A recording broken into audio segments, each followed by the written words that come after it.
O doutor Busnello foi um diretor muito importante aqui, porque foi ele até que comemorou 100 anos do São Pedro. Ele que festejou 100 anos do São Pedro. E ele começou a trabalhar com os doentes alcoolistas, alcoólatras, né?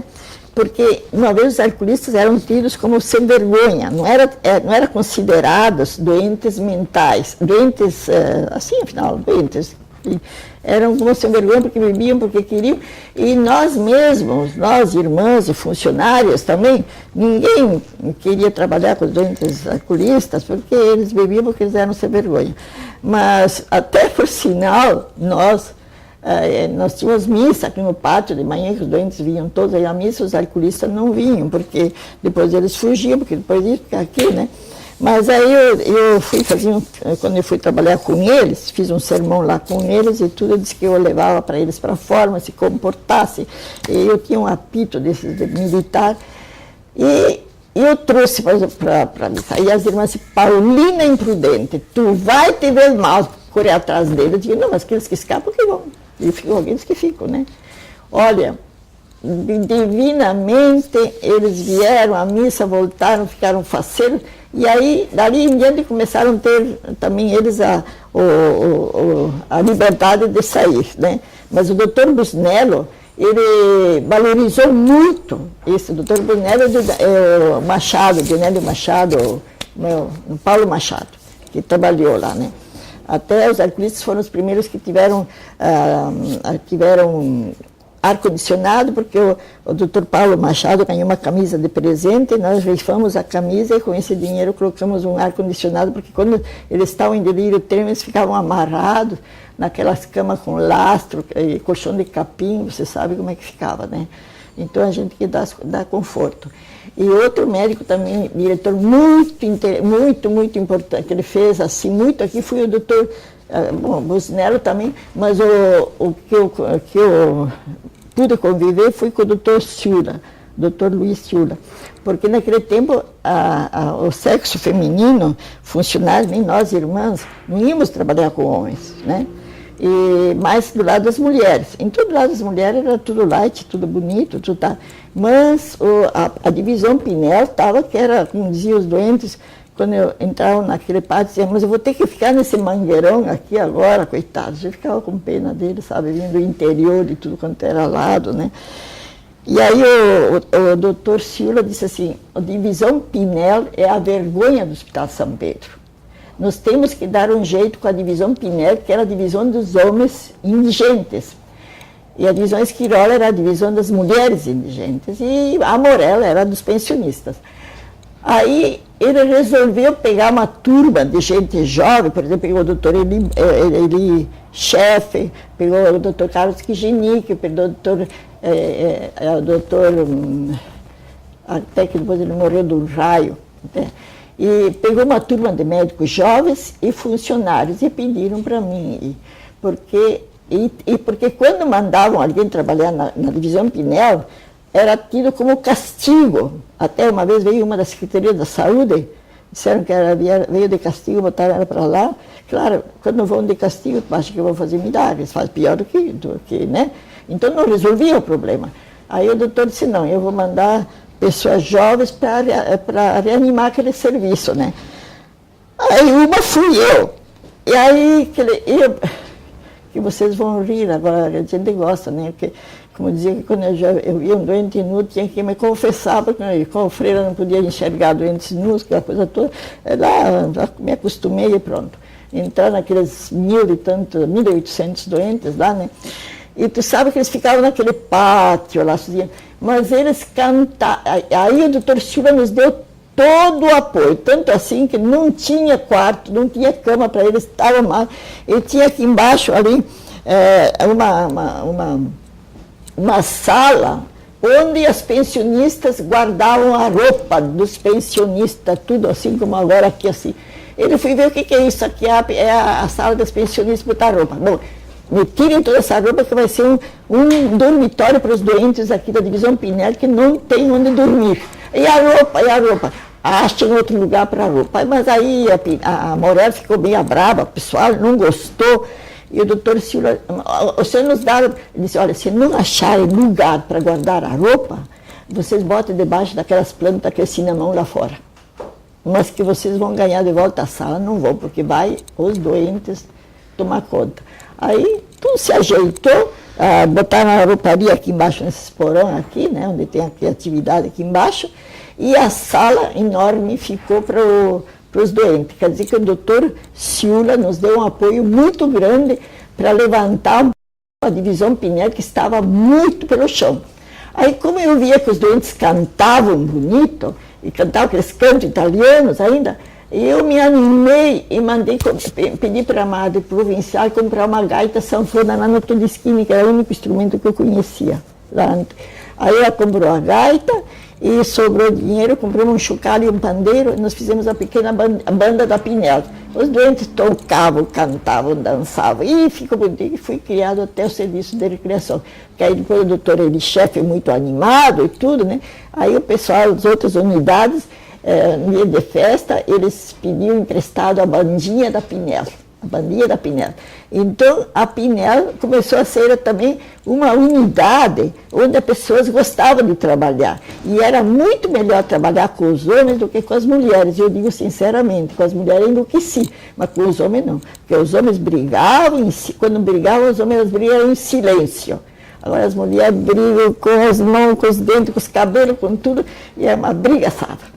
Aí eles exaustam. Os homens, quando vinham pedir, eu quero ter alta, a gente dizia, não, olha, tu vai esperar assim, assim, assim, depois tu vai, sossega. A mulher não, ela sai desse braço, ela puxa para esse e quer ir embora porque precisa dos filhos e dos filhos. Então deixava muita gente muito estressada, as mulheres. Mas os homens não, os homens, e eles ajudavam muito, quando eles estavam bem, ajudavam os doentes, ajudavam. Tinha a primeira classe, que até por sinal era isso aqui, uma doente em cada quarto. E tinha a segunda classe e tinha IP. Tinha IP que eu também. E tinha os indigentes, né? E tinha umas que eram pensionistas por conta do Estado, que eu não sabia o que era esse negócio por conta do Estado. Era que o Estado, em vista que ela tinha sido uma pessoa que, de nome, uma funcionária daqui que fica doente, né? Ela passava pensionista por conta do Estado, quer dizer que a família não precisava pagar e que o Estado pagava, isso era. Então tinha as pensionistas homens, as pensionistas mulheres, né? E o que mais você falou? Sobre a relação com a Clínica São José. Então, também ali, quando o doutor Jacinto Godoy trabalhou, que ele foi um grande chefe aqui, né? Ele já viu que havia muitos doentes que podiam pagar, mas não tinha onde se tratar, tinham que ficar aqui, enfurnados aqui, né? Porque aí ele idealizou de fazer, de criar a clínica, que era no Sanatório São José, que era a Clínica São José agora, em vista para poder receber esses doentes que tinham como pagar, mas não tinham lugar, né? Por exemplo, uma doente doentes crônicas, às vezes, que não tinham, elas lá no sanatório não podiam ficar, não guardavam. Então, vinham aqui, porque não tinha outro lugar, né? Aí eles criaram uma ala lá também para doentes crônicas, para ficar, porque podiam pagar. Isso tudo o doutor Jacinto Godoy fez. Tanto assim que depois ele teve os dois filhos, o Jacintinho e o Luiz Antônio. O Jacintinho, que já faleceu agora há pouco tempo, a esposa dele também, que era Érica, que era psiquiatra, faleceu também agora há pouco, e agora então ficou só com o doutor Luiz Antônio. E o doutor Luiz Antônio nos beneficia muito, porque ele fez especialização em psiquiatria aqui e viu a necessidade de eletrochoque, às vezes, de doentes. Porque quando tiraram o eletrochoque daqui para o Imiro, muitos doentes, eu nunca vi um doente morrer por causa do eletrochoque. Olha para meus olhos, que estão bem. Até tinha uma velha uma vez que os médicos não se animavam a fazer, não se animavam. A velha estava de noite, tocava as galinhas para o galinheiro debaixo das camas, fazia horrores. Aí faço, não faço, faço, não faço, disse, tá, deixa, faço, vamos fazer para. Fizemos um eletrochoquezinho para ela, ficou jóia. Digo, depois de velha, meia caduca, ainda vocês dão um comprimido, fica toda bombada por aí, eletrochoquezinho limpou ela, ficou boa. Bom, Não sei, Agora está proibido. Agora está proibido. Agora eu não sei, aqui tem uma confusão. Não sei por que não fazem. Agora, logo o Hospital São Pedro, que fui a pioneira, eu tinha minhas 2 malinhas, cuidava delas, que nem sei, quando uma estragava, mandava fazer. Uma coisa simples, uma plaquinha, botava aqui, escuta, está doendo? Não. Está doendo? Não. Então tu fica bem quietinha que eu vou fazer o raio-x. Ficava aqui, tinha a crise tônica, depois relaxava, virava de lado, pronto, feito. Não trazia nenhum problema, né? E aí, está proibido. Hoje eu não sei, está proibido aqui, no São Pedro, porque doentes daqui vão fazer na Clínica Pinel, aliás, na Clínica São José, que o Luiz Antônio, ainda por caridade, como ele fez especialização em psiquiatria aqui, ele tem consideração e ele viu que tinha casos aqui que precisava, então, de comum acordo aqui com o diretor e com o médico que tratava doente, e era levado no sanatório, eles faziam de graça para eles. E ainda agora levam um que outro lá, ou se não no hospital de clínicas. Então, digo eu, por que levar lá, levar no sanatório, e o que os estudantes, esses que estão fazendo psiquiatria, aprendendo, vão aprender em quem aqui? Está muito que certo que no primeiro eletrochoque nosso aqui foi feito num cachorro, um gato. Foi o doutor Hugo Serletti, né? E o doutor, não me lembro mais do doutor que fui lá fora aprender. Fez para testar? Para testar, é. Mas agora os médicos que estão estudando aqui, que estão fazendo especialização aqui, vão aprender aonde fazer CT, né? E agora lá no sanatório, tanto no sanatório como fazem, para ir fazer um eletrochoque, parece até uma cirurgia, que se prepara uma vestimenta, um negócio que eu vou te contar. Quando era simples, a gente pegava, só que até, vou lhe dizer, a gente cuidava que não tivessem comido, né? Mas às vezes com comida mesmo, contando que não tivesse na traqueia. Porque tinha a Lourdes Preta, que nós chamávamos ela era epilética, mas a epilética escondida. Eu conhecia no eletrochoque, fazendo eletrochoque, eu fazia diagnóstico das doentes, aquelas que eram epiléticas. A convulsão delas era bem diferente. Elas respiravam, elas puxavam, antes de desencadear. Essa eu dizia, doutor, essa aqui tem um componente epilético, tu pode tratar por epilepsia. A Lourdes Preta, a Fagundes, que se chamava, quando ela era epilética, quando ela entrava em surto, ela fazia horrores. Mas pá! Até uma vez ela foi lá para a catedral, a gente pediu para a polícia ir buscar, a polícia entrou na catedral, ela subiu no altar e começou a cantar, levantar o soldado de Cristo. Ela era muito, os epiléticos rezam muito. A gente tem um sigma que a gente percebe que quem é epilético reza muito. Agora não rezo muito, acho que não sou epilética. E aí trouxeram a Lourdes, né?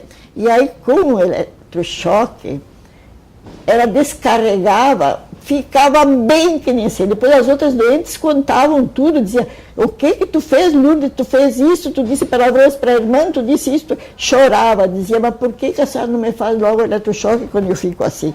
E ela cuidava das doentes de uma funcionária lá fora. Eu não sei como é que a Mercedes tem coragem de deixar as crianças na mão da Lourdes, tão louca assim. Ela disse, não, mas se eu tenho que bater, eu bato nos grandes, não bato nas crianças. Ela dizia, né? Era engraçado, né? E tu sabe que, então, nós fizemos eletrochoque até uma vez, tanto o doutor Falcão, com toda a plebe dele, os estudantes e tudo, já estava em surto, quiseram ver se resolviam sem eletrochoque. Mas apanharam todos e não conseguiram, no fim, eu levei um puxão de cabelos, porque ela pegou o aparelho, né? Não usaram de vivacidade, ela pegou o aparelho, para tirar o aparelho dela, ela pegou para os cabelos. Até que ela estava nos meus cabelos, eu peguei o aparelho. E ali, tive que deitar e fazer. Pronto. Terminou a guerra, depois de feito. Aí o doutor José de Barros Falcão, com toda a sua diplomacia, com toda a sua sabedoria, e mais outros estudantes, mais outros médicos, viram que precisava fazer eletrochoque, né? Aí depois, quando nós caímos fora, quando caiu fora, tudo comecei a ouvir outra leva de gente, E aí começram a dar Anatensol para ela, e começaram, pobrezinha, tenho pena até. E aí ela estava assim, porque a Anatensol, ele impregna, agora que me veio o termo, fica impregnada, a pessoa fica impregnada, cai, se baba toda. Isso aí é a impregnação do Anatensol depois. E ela estava impregnadíssima, e eles dele remédio, ela ficou toda desformada. Tanto assim que levaram até da neurologia, para a neurologia, mas não tinha o que fazer, porque estragaram ela de tanto da cama. Aí a sorte dela, olha que Deus ainda olhou para ela, porque quando ela era pequena, quando ela era moça, ela disse que na casa de família ela cuidou de um menino que ele se fez médico, esse menino, não sei o quê. E uma enfermeira, né, que teve e a Lourdes, que ajudava tanto a gente, veio daquele jeito, lá numa cama atirada, lá toda torta. E aí a enfermeira foi atrás, ver quem era essa família, foi. E casualmente, sabe quem era esse médico, que ela foi babá dele? No Parque Belém ainda, no Parque Belém, como é? No Parque Belém? Parque Belém, ele era o diretor do Parque Belém. Esse menino era o diretor do Parque Belém. Aí, através a gente chegou até ele, e a gente falou da tal da Lourdes. E ele disse, não acredito que aquela negrinha ainda vive, mas vive, está muito mal, condições dela muito... Ele veio até aqui, veio na enfermaria, viu ela daquele jeito, doutor Germano. Ele levou ela para o hospital, Parque Belém, num quarto, botou uma funcionária de dia e de noite para cuidar dela. Eu sei que nós fomos visitá-la, e quando chegamos lá, disse, eu sei, é a babá do diretor. Nossa, olha, tem que deixar visitar, porque senão depois ele vai reclamar. E nós chegamos no quarto, estava ela numa cama limpíssima, bonita, bem cuidada, e com a babá do lado. E morreu muito bem lá. Tu viu que término bonito?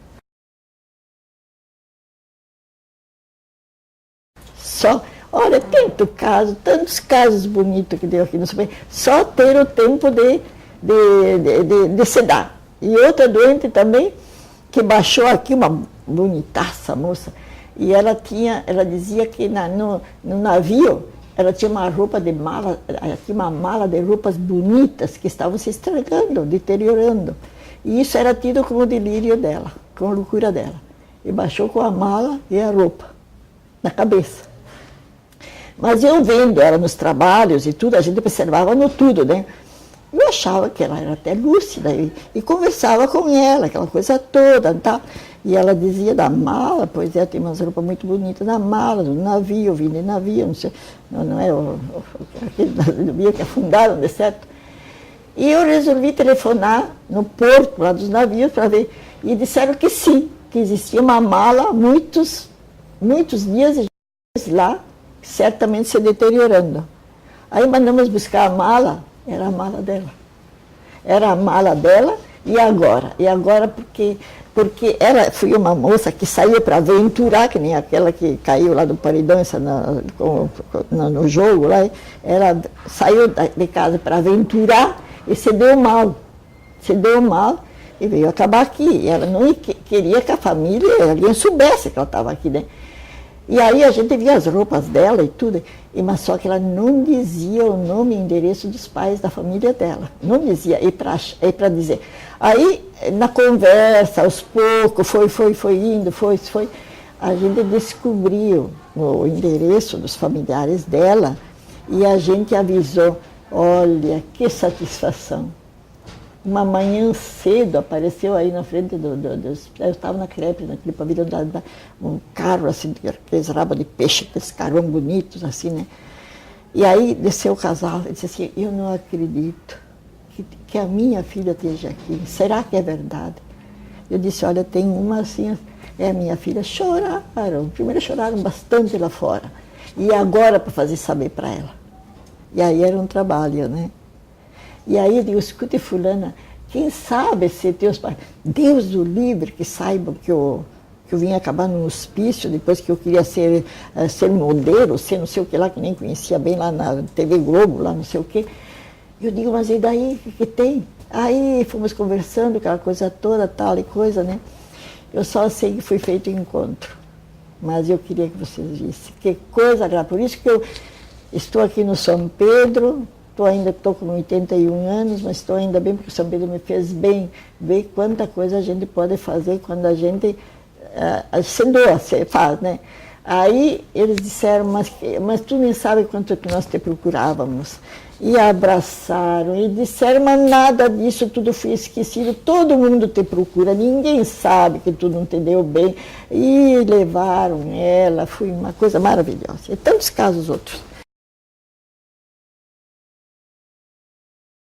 Tu sabe, eu não falei do assunto de irmãs, porque, como eu dizia, ruim com freiras, pior sem elas, né? Porque as freiras eram muito exigentes, né, às vezes. Nem todos gostavam de freiras, né? Nem todos gostavam de irmãs, eram muito exigentes, né?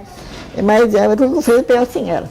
Mas eu, praticamente, as que se retiraram, depois que veio todas essas novidades, essas coisas, para mim também foi muito difícil aceitar, né? Mas como eu tinha outras coisas tinha coisas que me satisfaziam, eu fiquei. Mas as que saíram, umas tinham idade, né? E outras resolveram trocar porque já nós tínhamos os postos chaves, assim, de enfermagem, chefia de enfermagem, tudo, né? E aí, claro que nós não tínhamos mais condições a fábrica não fazia mais tanta freira como se fazia uma vez, né? A fábrica esgotou até hoje, está fracassada, não está mais quase. Então nós não tínhamos mais para preencher assim o hospital como a gente preenchia, né? E também estava na hora de uma mudança, né? E aí, como vieram as enfermeiras de alto padrão, formadas e tudo, e elas assumiram as chefias e tudo, né? Cada uma tem a sua maneira de atuar e de fazer, né? Então, as que se adaptaram com o trabalho delas, aquela coisa toda, ficaram. Outras pediram transferência e fizeram aquele concurso da GIAP lá, foram para a Federal, foram para Presidente Vargas, foram para Conceição, né? E eu não, sempre fiquei aqui. Mas as outras que saíram, umas saíram porque quiseram, porque optaram para sair, e outras também porque a madre teria solicitado para elas preencher vagas fora. Mas agora, que certamente não somos anjos, que umas também não se davam como é que se diz, a maneira de atuar dela. Por exemplo, eu chorei muito. Quando eu estava tão acostumada que quando tinha um problema na unidade, doente, eu não ficava aí, pedir para Pedro, Paulo, eu sabia que se era um caso grave assim, que precisava, mandava para a Santa Casa. Naquele tempo havia uma comunicação, assim, na Santa Casa havia como é que se chama, assim, uma negociação, não é negociação, uma troca muito fácil. Quando a Santa Casa aparecia um doente mental, elas telefonavam, não tinha tanta burocracia, a gente recebia. E também quando aparecia um caso aqui que precisava da Santa Casa, algum exame assim, a gente telefonava, recebiam. Então, a negociação era fácil, né? E eu estava acostumada, quando às vezes tinha casos assim, aparecia um táxi, às vezes aí queria trazer alguém, já pedia para esse táxi, mandava com a funcionária e já levava. E aí eu costumava fazer assim. Aí um dia eu tinha uma doente que estava ruim, mal mesmo, né? Aí eu mandei para lá, para Santa Casa, para neurologia, não sei. E aí até me lembro o nome da enfermeira, depois ela foi embora, Ivete. E ela telefonou para mim e disse assim, irmã Paulina, a senhora mandou uma doente para Santa Casa, porque lá se mandava só para Santa Casa, não era lá, que era o São Francisco, tinha neurologia, que era mais visado. Eu digo assim, mas a senhora tem que saber, e tu tem que te acostumar, que agora tu tem que saber que tu tem uma chefe aqui. E antes de tu fazer esses procedimentos, tu tem que submeter a chefe, né? Aí eu digo, bom, que o telefone para a chefe, que a chefe telefone para o plantonista, que o plantonista telefone para o motorista, que o motorista telefone para não sei o que, a doente vai morrer, né? Bom, mas aí eu aceitei, mas aí eu tive que me adaptar às normas, às normas delas, né? E muitas, como outras irmãs que já tinham ficado aqui uns 20, 30, 40 anos, achavam, bom, se eu fiz isso até agora, como é que agora eu vou me submeter? Eu disse, não, eu me submeto, deixa que faço. Depois também teve, no tempo do Dr. Busnello, também teve a divisão das doentes. As doentes foram, como é que se diz, foram feitas unidades, porque antes era só, por exemplo, a divisão Pinel, Esquirol. Foi feito unidades, separadas as doentes, por unidades. Então, ficava assim, lugares menores. Por exemplo, na divisão CREP tinha 600 mulheres. Dessas 600, foi feito 4 unidades, divididas em 4. Então, cada unidade com a sua chefe e seu grupo. A coisa facilitou, mas também complicou, porque às vezes tem uma doente lá caída, não sei o que, olha, tua doente, não é minha, é da tal unidade. Também complicava. Por tudo tinha dificuldades, né? Mas que depois o doutor Busnello fez essa separação assim, depois foi dado o nome das unidades, que antes era 106, 105, 104, ele achou bom dar o nome, aí cada um fez a sua campanha, qual é a pessoa que merecia ter o nome, e a gente fez, até por isso que tem a unidade Ciula, que foi o doutor Ciula, que foi um pioneiro aí que resgatou a Pinel, né? A Madre Matilde, por exemplo, uma madre nossa, que foi sempre, que ela foi administradora, ela foi enfermeira, ela foi tudo. Ela adorava os doentes mentais, não deixava faltar nada, ela tirava o couro da gente, botava a gente trabalhar, mas ela não deixava os doentes faltar.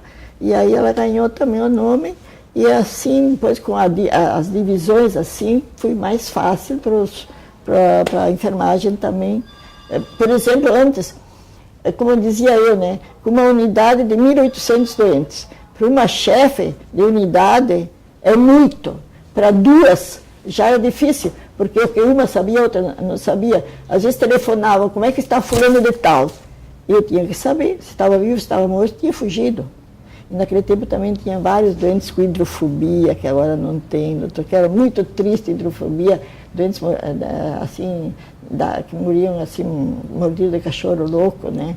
Ficavam amarrados, até espumavam, era muito triste, muito triste. E esses doentes baixavam bem lúcidos, falavam, só que quando entrava o ar, eles suspendiam a respiração, e eu logo fazia o diagnóstico por causa disso, que quando eu falava com ele, eu dizia, como é seu nome? Meu nome... Então, entrava a ar, ele já ficava angustiado. E aí que eu fazia o diagnóstico, eu dizia, doutor, esse aqui é morder cachorro louco. E às vezes a família dizia que não tinha tido nada, e no fundo, no fim, achavam por que ele estava assim. Até o militar, às vezes, morreu aqui amarrado assim. Água, então, Deus o livre, as gotas de água em cima deles, era para triste de ver. Bom, tudo isso passou. Pois é, esses doentes baixavam assim, a família explicava assim que eles não falavam, deixaram de falar normal, imagina aquele militar que morreu aqui, imagina, era um militar que estava com a família desesperada, que já tinham feito de tudo para ele, não tinha jeito, cada vez pior, que ele interrompia muito a conversa, a fala, e assim, não tomava água, uma coisa da água também, eles falavam, né? Mas até então a gente não sabia bem como é que era, mas a gente perguntava para eles, né, se tinha sido mordido por algum gato, por alguma coisa assim, e diziam que não, né? Mas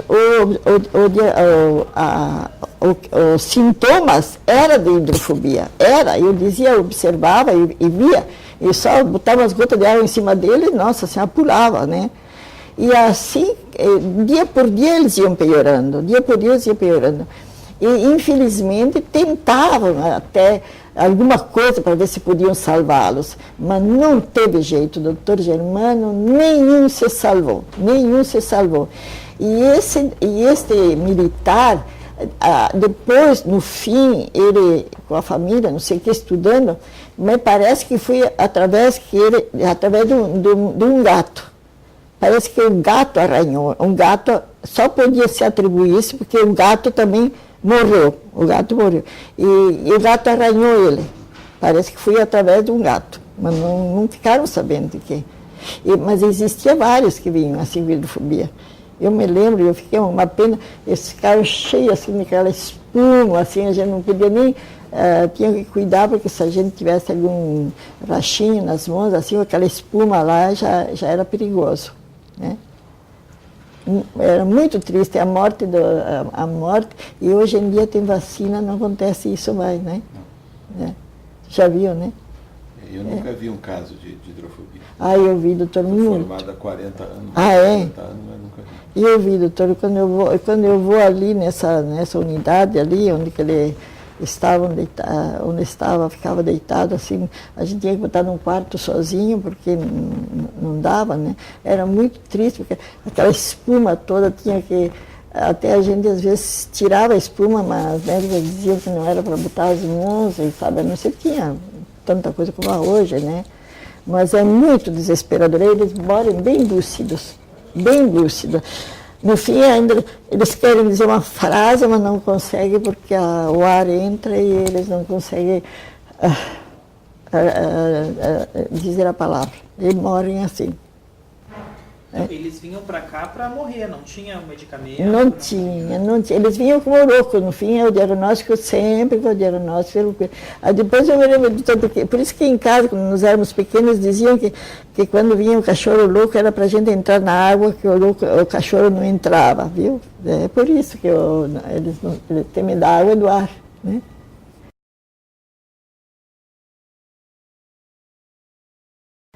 Tudo era, qualquer coisa assim, já achavam que era loucura.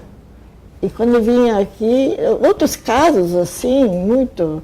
E depois o transporte dos doentes que vinham para cá. Eu me lembro um caso muito triste, onde um caminhão de carga, doutor, de carroceria. Eu não sei se eu respondi a sua pergunta, porque eu já escapo logo. Era isso. A carroceria, tu sabe que tinha um ferro assim em cima da carroceria, né? E a tal de camisa de força que diziam, então eles estavam dentro de um tal de saco, que é a camisa de força, com um reco, até aqui um cadeado, e amarrado naquela pedra em cima do caminhão, assim, de costa. Vocês calculem quando nós tiramos esses homens, acho que havia 3, 4 naquele caminhão, acho que havia. Bom, asfalto aqui já não era tão bom, lá pela colônia de onde eles vieram, calcula. Aqui atrás estava tudo descascado. Porque se eles solavancam, só com aquela camisa de força, sem nenhum estufado, nada. E, então, esses casos, vocês acham que era para ficar aqui nos doentes mentais? Se fosse hoje em dia, eles não iam receber, mas a gente recebia, já levava logo para a enfermaria, fazia curativos e tudo. Por isso que eu digo, não precisava psiquiatra logo, não era caso de psiquiatra, era caso de atender, assim. E eu, como me lembro, porque os homens, a baixa dos homens era aqui, que é chamado 8, não sei se o senhor conheceu, aqui onde tem agora a criatividade, estão sendo a oficina de criatividade, que tem... Estão fazendo ali pinturas e coisas. Aqui baixavam os homens. E as mulheres baixavam aqui na escadaria, aqui para nós, aqui desse lado, né? Então, a gente via essas coisas. E no começo, para dizer, não é? Quando não... Antes até de nós irmos lá, as irmãs mesmo diziam, de manhã, a primeira coisa era levar embora os mortos. Aí eu disse, olha, eu nunca vi um doente morrer por um eletrochoque, mas eu vi doentes morrer por falta de eletrochoques. Porque um doente agitado, que vive contido, que faz calmante, mas o calmante não cura, só faz dormir. Então ele dorme, aí não come, tá? Aí acorda louco de novo, então faz calmante. Aí ele dorme, mas não come, e acaba fazendo uma pneumonia e vai embora. E eu digo, olha, falta de eletrochoque. Eu dizia às vezes para eles, por isso que ainda, como dizia o doutor Avelino Costa, eu dizia, Paulina, te cuide, porque eles querem te ver pelas costas. Tem cuida, mas esquece também pelas costas. Porque eu dizia às vezes essas coisas, né? Eu dizia, mas eu dizia, bom, paciente. Eu não, eu vou ficar a última aqui, eu vou apagar a luz e puxar a descarga dos WC. E ainda, graças a Deus, não sei porquê, acho que estou indo aqui mesmo. Irmã, mas a sua vida aqui no hospital foi boa? A minha vida foi boa, apanhei bastante, mas sempre me saí bem. Uma vez também um doente quis me matar porque eu era o demônio, né? Mas briguei muito com ele, deu, me salvei. Mas doentes, quando tinha doentes, eles ajudavam. Às vezes tu tinha até que tirar o teu defensor dos outros, que então iam acabar com eles, né? Setor, eu vou por tudo. Eu tenho mais assim, o serviço religioso que eu levo em conta muito, tem a capela, sábado tem missa, e dou aquele tom assim que as doentes mentais são pessoas humanas como as outras, que quando morrem, sabe que se reza a missa de 7º dia, elas têm um acompanhamento, é isso que eu procuro dar às doentes aqui, né, até que eu alcanço, né. E sábado também tem um sacerdote vem rezar a missa para elas, e às vezes elas pedem a bênção, como aquele que matou o diabo, ele quis falar com o padre, né, porque para pedir perdão, né. E, então eu dou assistência religiosa e depois eu procuro onde que me solicito, como vocês hoje me pediram para falar comigo, eu decidi... Você mora aqui no hospital mesmo, irmã? Não, eu agora, infelizmente, nós morávamos ali embaixo, né, mas nós éramos só umas 8, 9, e a casa era muito grande, então a gente pensou de devolver a casa para o São Pedro, e nós fomos morar, nós temos várias casas, eu moro no Machado de Assis, agora nós temos uma casa lá de irmãs, tem uma, Dom Fernando tem mais outra casa, depois temos umas casas em Viamão, então nós fomos integrar as casas fora. E integramos isso, eu sofri muito para sair daqui, nossa senhora. Então, tem mais irmãs que trabalham ainda com a senhora aqui? Ou não, eu sou a única sobrevivente da Guerra do Paraguai, nem o demônio não me matou. Né? Por enquanto sou a única, até quando vai, não sei, mas não tem mais ninguém. Nossa, as irmãs, às vezes, quando eu olho assim, que eu me lembro que tinha tanta irmã que cuidava disso, cuidava daquilo, como eu disse, né? Tinha uma irmã que cuidava das galinhas e não botava fora as cascas dos ovos, porque a irmã da farmácia fazia cálcio com aquilo lá, tudo, né? E agora, ver tudo isso aí fora, nossa senhora. Quando eu vejo aqueles colchão lá também, me lembro, podia botar debaixo das costas do doente, né? Mas não tem mais ninguém. Terminando eu, encerro o assunto e apago a luz.